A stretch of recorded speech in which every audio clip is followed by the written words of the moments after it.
গতকাল ৯ই ফেব্রুয়ারি তেহরানে যা ঘটেছে তা সাধারণ কোনো কূটনৈতিক বৈঠক ছিল না।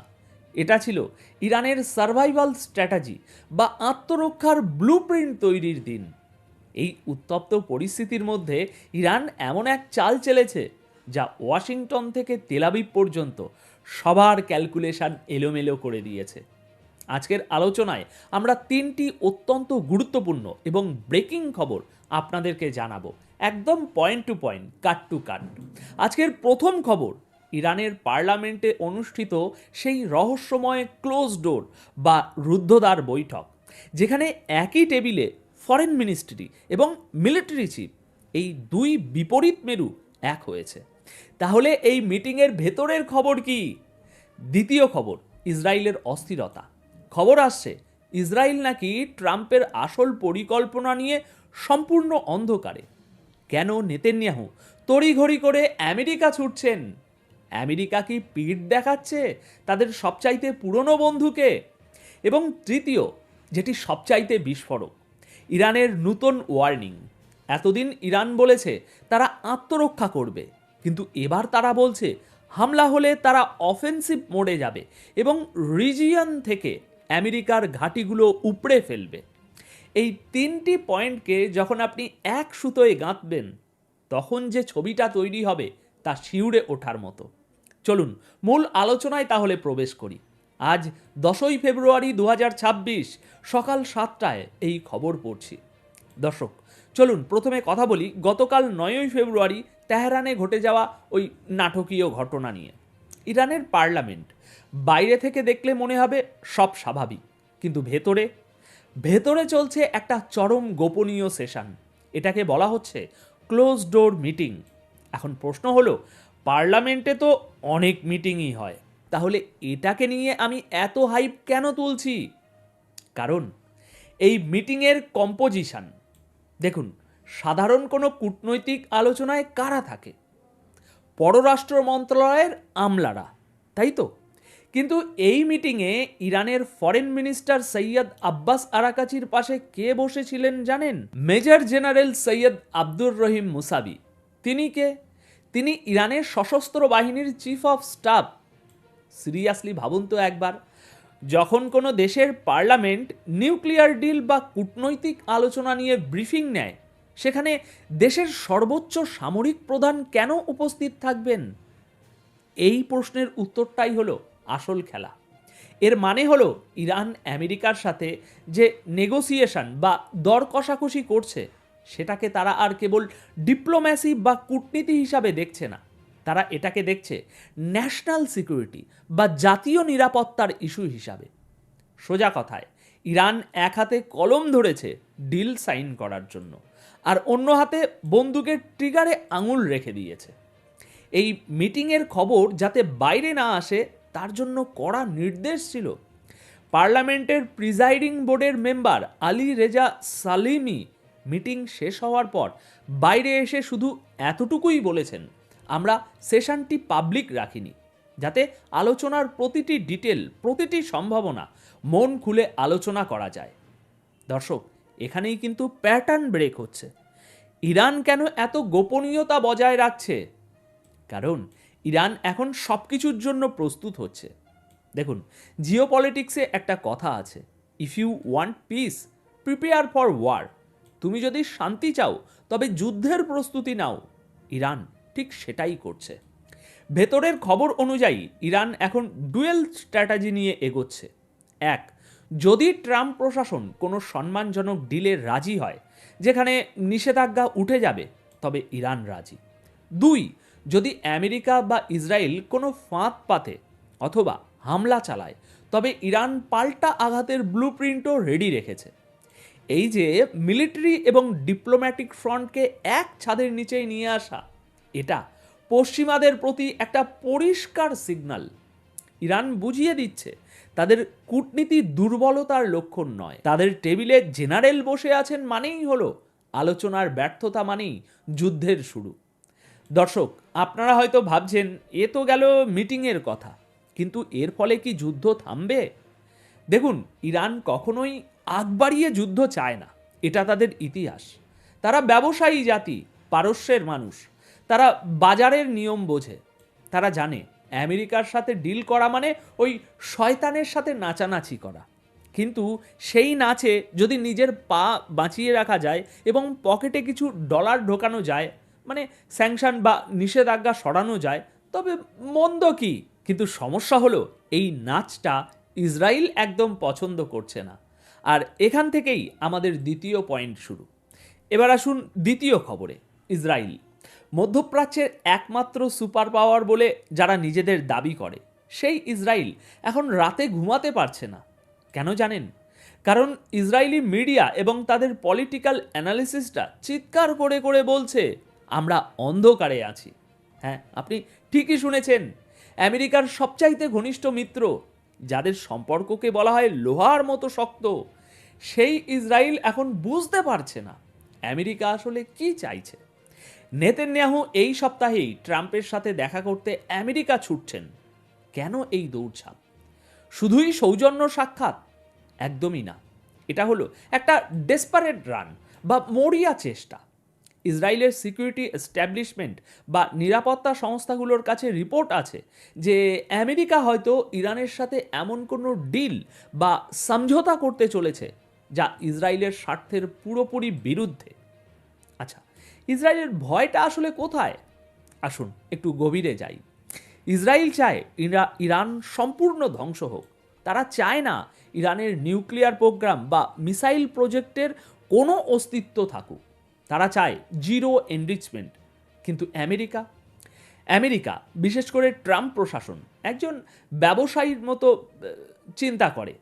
ট্রাম্প হয়তো ভাবছেন, কেন আমি আরেকটা $1 ট্রিলিয়ন যুদ্ধ করব? তার চেয়ে ইরানের সাথে একটা বাজার স্টাইল ডিল করে ফেলি। ইসরায়েল ভয় পাচ্ছে এই বাজার স্টাইল ডিলকে, যেখানে ইরান হয়তো সাময়িকভাবে ইউরেনিয়াম সমৃদ্ধকরণ কমাবে, কিন্তু বিনিময়ে তারা তাদের ব্যালিস্টিক মিসাইল প্রোগ্রাম বাঁচিয়ে রাখবে। আর যদি ইরান তাদের কোর মিলিটারি শক্তি বাঁচিয়ে রাখতে পারে, তবে ইসরায়েলের দৃষ্টিতে দিস ইজ এ ডিফিট। এটা একটা পরাজয়। ইসরায়েলের মিডিয়া রিপোর্ট করছে আমেরিকার অফিসারদের সাথে তাদের কথা হয়েছে। আমেরিকা তাদের পিঠ চাপড়ে বলেছে, চিন্তা করো না, ইরান আমাদের উভয়ের জন্যই সমস্যা। কিন্তু যখনই প্রশ্ন করা হচ্ছে তাহলে সমাধানটা কি, আমরা কি হামলা করব, তখন আমেরিকা মুখে কুলুপ আঁটছে। সব কিছুই একটা ধোঁয়াশার মধ্যে আছে। মনে রাখবেন, যখন সবাই ভাবছে আমেরিকা ইসরায়েল ভাই ভাই, তখন ভেতরে ভেতরে চলছে চরম অবিশ্বাস। ইসরায়েল ভয় পাচ্ছে শেষ মুহূর্তে আমেরিকা হয়তো প্রেশার তৈরি করে একটা সফট ডিল সাইন করে ফেলবে। আর যদি সেটা হয়, তবে নেতানিয়াহুর পলিটিক্যাল কেরিয়ার এবং ইসরায়েলের তথাকথিত নিরাপত্তা বলয় দুটোই হুমকির মুখে পড়বে। নেতানিয়াহুর আমেরিকা যাওয়ার আসল উদ্দেশ্য হলো ট্রাম্পের হাত মুচড়ে এটা নিশ্চিত করা যে কোনো ডিল নয়, অনলি অ্যাকশন। কিন্তু ট্রাম্প কি সেটা শুনবেন? ট্রাম্প এমন এক ব্যক্তি যাকে প্রেডিক্ট করা অসম্ভব, আর এটাই আজ ইসরায়েলের আতঙ্কের মূল কারণ। এবার আসি তৃতীয় এবং সবচাইতে ইন্টারেস্টিং পয়েন্টে। ইরান আসলে কি ভাবছে? তাদের কনফিডেন্সের উৎস কি? দেখুন দর্শক, ইরান এখন এমন এক পজিশনে আছে যাকে আমি বলি উইন উইন সিচুয়েশন। মানে জিত হলেও আমি জিতব, পট হলেও আমি জিতব। কিভাবে? আসুন সমীকরণটা মেলাই। ইরানের মিলিটারি শক্তি আমেরিকার তুলনায় কিছুই না। কাগজে কলমে এটা সত্য। আমেরিকার কাছে F-35 আছে, এয়ারক্রাফট ক্যারিয়ার আছে, বিশ্বের সেরা টেকনোলজি আছে। কিন্তু এখানেই আসল টুইস্ট। যদি আমেরিকা বা ইসরায়েল ইরানে হামলা করে এবং ইরানের 10-20-30% ক্ষতিও করে, তবুও ইরান জিতবে। কেন? কারণ বিশ্ববাসী দেখবে এত স্যাংশন, এত অবরোধের পরেও ইরান মাথা নত করেনি। তারা আমেরিকার মতো সুপার পাওয়ারের চোখে চোখ রেখে দাঁড়িয়েছে। কিন্তু উল্টোটা ভাবুন, ইরানের সস্তার ড্রোন বা মিসাইল যদি আমেরিকার একটা দামি যুদ্ধজাহাজে সামান্য আঁচড়ও কাটতে পারে, অথবা তাদের কোনো ঘাঁটিতে আগুন ধরাতে পারে, তবে সেটা হবে আমেরিকার জন্য চরম অপমান। লোকে বলবে, তোমাদের $1 ট্রিলিয়ন ডিফেন্স সিস্টেম, তোমাদের থার্ড সিস্টেম, তোমাদের প্যাট্রিয়ট মিসাইল সিস্টেম সব ব্যর্থ। একটা স্যাংশন খাওয়া দেশ তোমাদের মেরে চলে গেল। এই যে পারসেপশন ওয়ার, এখানে ইরান এগিয়ে আছে। তারা জানে আমেরিকার হারানোর অনেক কিছু আছে, আর ইরানের হারানোর মতো তেমন কিছু অবশিষ্ট নেই। আর যার হারানোর ভয় নেই সে সবচাইতে ভয়ঙ্কর শত্রু।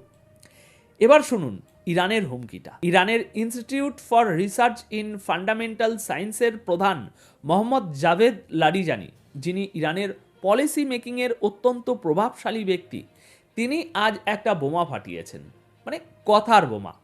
তিনি বলেছেন, যদি আমেরিকা বা অন্য কোনো শত্রু হামলা করার ভুল করে তবে ইরান আগের মতো শুধু জবাব দেবে না, এবার আমরা সেই শিকড় উপড়ে ফেলব যেখান থেকে এই অঞ্চলে আমেরিকার উপস্থিতি টিকে আছে।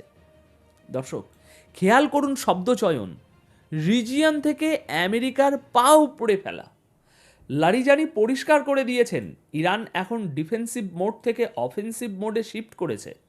তিনি ট্রাম্পকে উদ্দেশ্য করে তাচ্ছিল্যের সুরে বলেছেন, ওই ঝটিকা হামলা আর মিডিয়া শো আপ করার দিন শেষ। এবার যদি যুদ্ধ লাগে আমরা এমন পরিস্থিতি তৈরি করব যাতে যুদ্ধ লম্বা হয়। আর দর্শক, আপনারা জানেন আমেরিকা লম্বা যুদ্ধ ঘৃণা করে। ভিয়েতনাম থেকে আফগানিস্তান, লম্বা যুদ্ধ মানেই আমেরিকার অর্থনীতিতে ধস, জনগণের ক্ষোভ। ইরান ঠিক এই জায়গাটাই টার্গেট করতে চাইছে। তারা যুদ্ধটাকে এমন এক পর্যায়ে নিয়ে যেতে চায় যেখানে আমেরিকার খরচ হবে আকাশ ছোঁয়া আর লাভ হবে শূন্য।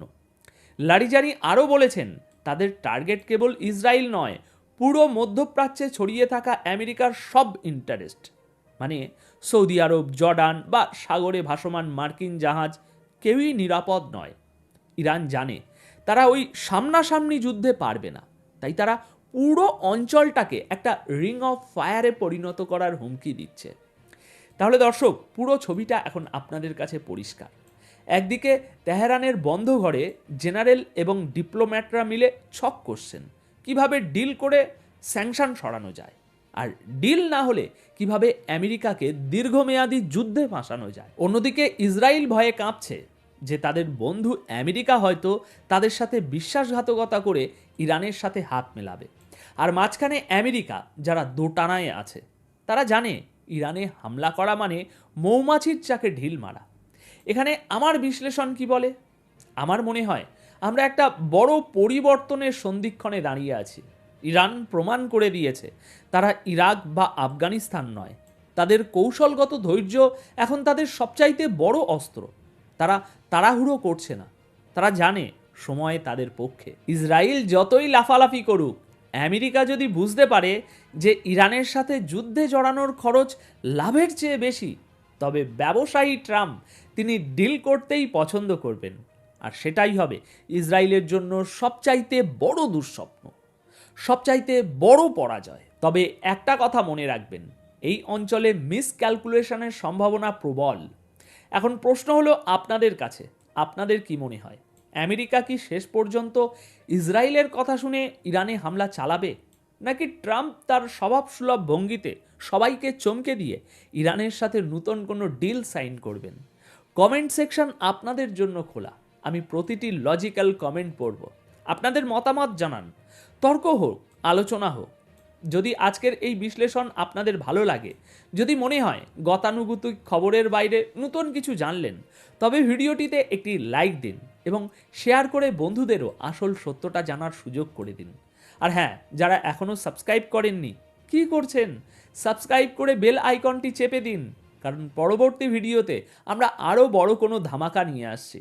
ততক্ষণ পর্যন্ত চোখ কান খোলা রাখুন, কারণ মনে রাখবেন খবরে যা দেখানো হয় সত্য তার চেয়েও গভীরে থাকে। ধন্যবাদ আপনাদের সকলকে।